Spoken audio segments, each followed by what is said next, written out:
Hey guys, Dr. Kenneth, Pole Ninja here. Sorry it's been so long since I released a tutorial, but yeah, I've been kind of busy. I went to California, competed in the PPC competition, and then I ended up in Brazil competing in the World Pole Cup. I do apologize, but let's try to make up for it. So today I am here to teach you a very cool trick that for some reason everyone's starting to do. I first saw it with Ona and Marlo. They were just messing around. It was a twisted grip, flip, handspring looking thing. Since then I've seen all sorts of variations. Christian Levives, Bethany Finlay also released one. I do believe in giving credit where credit is due. That is very important, so I want to make sure to give them a call out. I'm going to show you a whole bunch of different variations, but this is not going to be my most thorough tutorial. I do apologize for that as well. But at least you'll get to see, and you kind of get to see how I build up the things.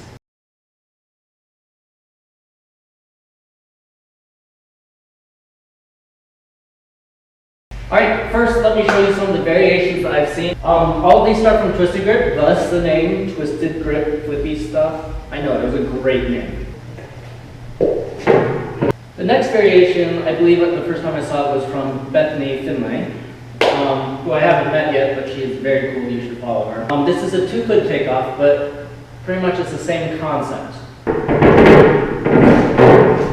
The last one we'll be showing you in this tutorial is pretty much a variation on the others, but it's a personal favorite because I made it up. You just bring the legs even higher. The very, very cool part about it, in my personal opinion, is you can spot the audience the entire time through the flip. You can stare right at them. Let's start with hand placement. Your top hand is in twisted grip and your bottom hand is similar to that of full bracket position, but without the index finger released. Usually if you are bearing weight, you want the index finger released downwards in order to protect the wrist alignment. But because you are throwing your body and not holding your weight up in this move, it's actually better to grip the pole in this way. A quick review of twisted grip. Keep your chest down to protect your wrist. You will seriously screw up your triangular fibrocartilage if your chest is not down in any twisted grip move.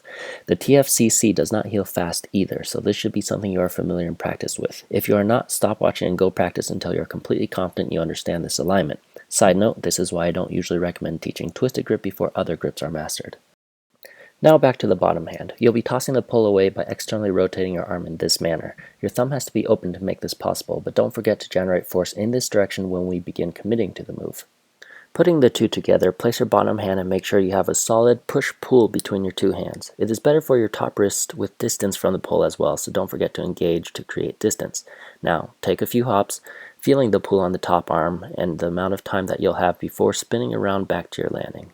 Keep engagement in your lats, pulling your shoulder down for the next exercise. Maintain distance and walk your legs around to spin you in a complete circle. Focus on pushing your chest up. Your bottom hand will have to release at some point, so let it, remembering that in the full technique you'll be throwing with that hand instead of releasing when forced to.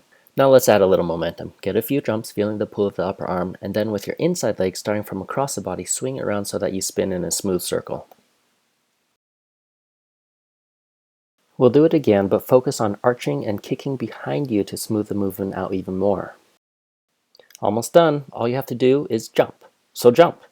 Remember to swing the inside leg, but the outside leg is a jumping one. It'll work, I promise. And don't forget to arch.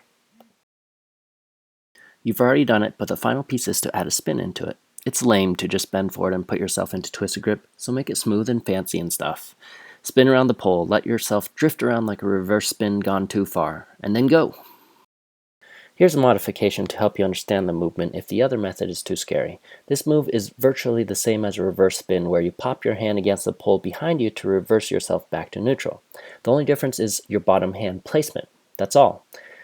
Try this a couple times with the different hand placement, and then when you feel like you can be more aggressive, start kicking into it until you'll realize if you watch yourself, you're pretty much already doing the move.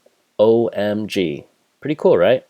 This is another chance for me to refer to my blog post. Side note, this is also the same thing as a floor sweeper move, right?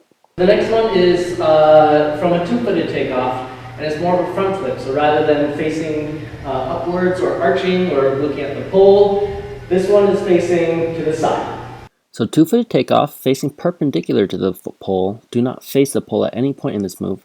Throwing your chest down after you punch from the floor, it's like a front flip.